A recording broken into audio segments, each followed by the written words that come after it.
And let's see. Well, should we do a little gaming time? Yeah. Scott sat down with Shane Bettenhausen to talk about downloadable games on consoles as opposed to the stuff you buy in stores. So let's take a look at that video. And we're back with 3 games in 3 minutes. Well, actually, we're going to do 3 consoles in 3 minutes because we're going to talk about their downloadable content. Joining me today, Shane Bettenhausen. Always a pleasure, Scott. Of the 1UP Network. I'm ahead of myself here. Because I'm so excited about downloadable games. I know. Well, let's start with Wii. Well, let's start with Junior. Actually, Junior WiiWare has been out for almost 2 months, and it's kind of been terrible this far. So finally this summer, they're getting some games, some exclusives, some really cool things that have me excited for WiiWare. In fact, I have 3 games for WiiWare coming out. Okay, what's got you the most excited? It's a tough one. Maybe, actually, this game called World of Goo. You might be aware of it. It was an independent games festival hit on the PC circuit. It's really simple. You're kind of just like building these weird little goo bridges and physics, trying to bridge these gaps. It seems very simple at first, but it's really addictive, puzzle-based. A second player can actually help you play. They can take a Wiimote and help you draw clues on the screen. And yeah, it's really out there. You can go online, check out a video of it. It's called World of Goo. It's nuts. Nice. What's next? Next is a game called Toki Tori, which sounds like a weird Japanese game. It's actually made by Swedish people. It was originally a Game Boy Advance game that nobody ever heard of. It came out really late. But it's a cool puzzle game. You're pushing things around, solving levels. There's over 70 levels.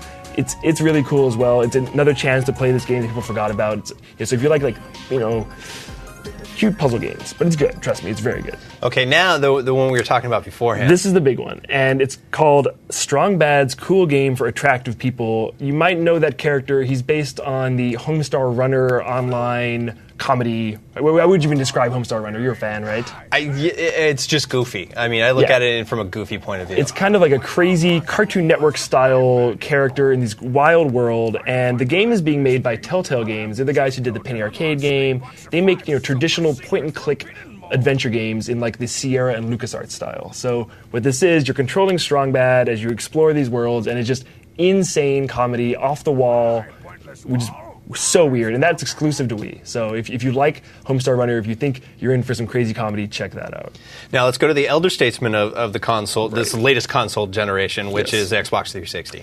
Yeah, 360, Xbox Live Arcade, it's been kind of hit and miss lately. There have been some boring board games, card games, old remakes. But they finally have one really, really good remake coming out. It's called Bionic Commando Rearmed. It's from Capcom. It's been a long time in the making. And if you're familiar with the NES classic Bionic Commando, it's this really crazy, complex action-adventure shooter where you're kind of fighting Hitler.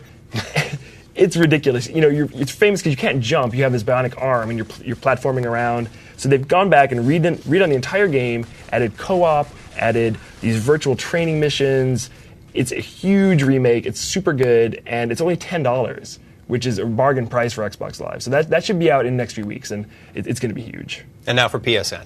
PSN has 2 really good games coming out. One is Wipeout, Wipeout HD. It's a remake of the classic Wipeout, kind of F-Zero futuristic racing. This one has motion controls, all new graphics. It looks really slick. If you've ever played any Wipeout game, this is what you want to get. But the more exciting game is Pixel Junk Eden. You might have heard of Pixel Junk Monsters. That came out last year. It was a big hit. This is kind of like the semi-sequel to that, but it's... Remember Flow or Everyday Shooter, kind of these trippy shooter games? It looks like that, except it's a physics-based platformer. Another physics game. Physics are very hot these days.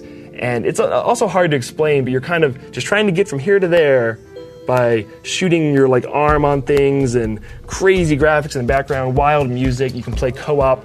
And it's the first game ever for any console to allow you to take a save video of what you're doing and upload it to YouTube directly from the game. That's very cutting edge. No game's done that yet, so they're really pushing kind of the boundaries of what you expect from downloadable games. Nice. Now, you had mentioned the price for the Xbox 360 game, which is $10. Is that basically universal across all the platforms? No, and that's kind of the problem with these downloadable games. There's a big price difference, and you never really know how much you're getting for what you're paying. Like that Penny Arcade game I mentioned, that's $20, and that's only the first part of a multi-part game. So by the time that whole game is out, it's going to it costs like $100. So yeah, with these games, you kind of have to like look at what you're buying and convert it. Because on PSN, they actually show the real money. But on Xbox Live and WiiWare, it's like a point system. So you kind of have to go and get out your calculator and be like, how much is this game really costing me? So that's kind of the thing you need to watch out for with these downloadable games is how much are you really paying. Cool, Shane. Thanks, man. All Appreciate right. it. Have a good summer.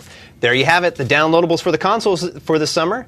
Check them out, let us know what you think, and also let us know if we missed anything. You have both the major consoles. Do you download a lot of games directly from the internet? I do a fair amount of that. I'm really looking forward to the Strong Bad game. I love that. I love the Strong Bad emails. I do that. Check out that stuff all the time. Pixel Junk Eden looks really... Yeah. It appeals to me, and I'd I like to can't try wait. that out. That's another one I can't wait for. And, Shane brought up the YouTube aspect of that, and I want to point out that the Spore Creature Creator, which is out now, actually has that feature as well, where you can record, your creatures dancing or whatever and upload it directly to YouTube right from in the game. So you don't have to save a video and then go to YouTube, and it just does it straight. You just put in your YouTube information in the game and That's it goes crazy. right there. And then the full version of Spore had that as well. So it's good that people are doing more of that. Will Because Spore be on consoles too? Or is it, I always think of it as a PC game for some reason. It's going to be PC, and then they're doing sort of mobile and Nintendo DS and stuff versions as well. They'll probably all come to consoles as well, but it's primarily a PC game. The full-blown product coming out in September is a PC game. Good deal. I mean, also too, on the PC side of things, there's the whole Steam-powered situation with Valve. And Oh, yeah. I go through their list of titles that are available all the time, and I'm constantly downloading. Yeah, that and Impulse. I mean, on the PC, downloadable games are store-bought games as well. There's no sort of differentiation. Oh, I just bought the original Donkey Kong on the Wii too. By the way, it cost me like $5. I don't know. I probably was ripped off, but it was a classic, and I had to have it. Have you played $5 worth of stuffing a quarter in Donkey Kong of it yet? No. No. Well, No. then you got ripped off. Okay. I'm not getting my dollars worth. Darn it.